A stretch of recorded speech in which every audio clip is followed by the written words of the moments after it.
समुंदर कभी सिर्फ पानी नहीं होता, वो एक पुराना किस्सागो है जो अपने भीतर ऐसे राज दबा लेता है जिन्हें सुनकर इंसान की रूह कांप उठे। जुलाई 1996 की एक ठंडी सुबह ब्रिटेन के डेवोन कोस्ट पर मछुआरे अपनी जालियां खींच रहे थे। हवा नमकीन थी, सूरज अभी जाग रहा था, सब कुछ रोज जैसा शांत, सामान्य। लेकिन उस दिन समुद्र चुप नहीं था। एक जाल अचानक भारी हो गया। मछुआरे पहले हैरान हुए, फिर घबराए। जब जाल ऊपर आया, हर चेहरा सफ़ेद पड़ गया। उसके बीचों बीच एक आदमी की लाश थी और उसके हाथ पर बंधा था। को एक पोस्टमार्टम के के लिए लिए भेज दिया गया, पर पुलिस की नज़र घड़ी पर ही टिकी रही। रोलेक्स झूठ नहीं बोलती। उसका सीरियल नंबर, सर्विस डेट, सब दर्ज होता है। कुछ घंटों में पता चला, ये घड़ी जिसकी थी, उसका नाम था रोनाल्ड जोसेफ प्लैट। एक शांत, सामान्य, सीधी जिंदगी जीने वाला इंसान। पर वो अचानक गायब क्यों हो गया था?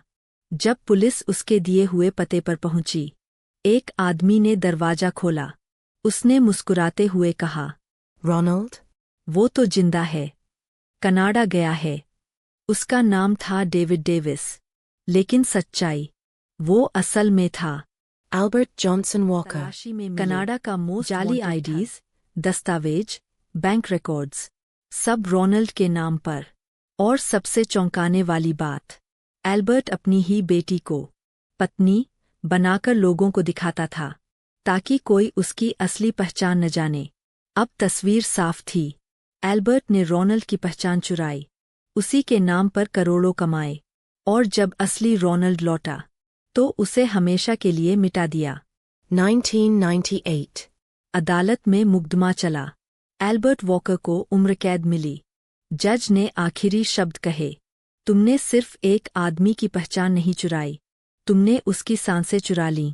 समुद्र आज भी शांत है, लेकिन उसकी गहराइयों में रोनाल्ड प्लैट की चुप चीखें अब भी एल्बर्ट के पापों का अनसुना शोर बनकर गूंजती है। 1990 के एक साधारण दिन से रोनाल्ड अपने छोटे से सपनों के साथ शांत जीवन जी रहा था। इसी बीच उसकी मुलाकात हुई एक दोस्ताना, समझदार और मददगार से दिखने वाले आदमी से, एल्बर्ट वॉकर। एल्बर्ट ने उसकी परेशानियां सुनी, उसकी मदद की, फिर उसे अपने छोटे से बिजनेस में शामिल कर लिया। धीरे धीरे रोनाल्ड उस पर पूरी तरह भरोसा करने लगा। उसे पता नहीं था कि एल्बर्ट की हर मुस्कान के पीछे एक अंधेरा धुआं उठ रहा था।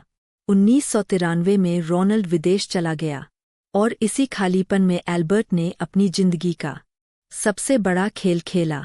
उसने रोनाल्ड की पहचान चुरा ली, नाम, दस्तावेज, बैंक अकाउंट, सारे कागजात। एल्बर्ट अब दुनिया के सामने रोनाल्ड प्लैट बन चुका था। असल में वो कनाडा में करोड़ों की धोखाधड़ी कर चुका था और पुलिस से भाग रहा था। नई पहचान मिल चुकी थी और उसकी जिंदगी फिर से पटरी पर आ रही थी। लेकिन फिर असली रोनाल्ड वापस लौट आया और एल्बर्ट के पैरों तले जमीन खिसक गई। एल्बर्ट समझ गया, एक गलती और सब खत्म।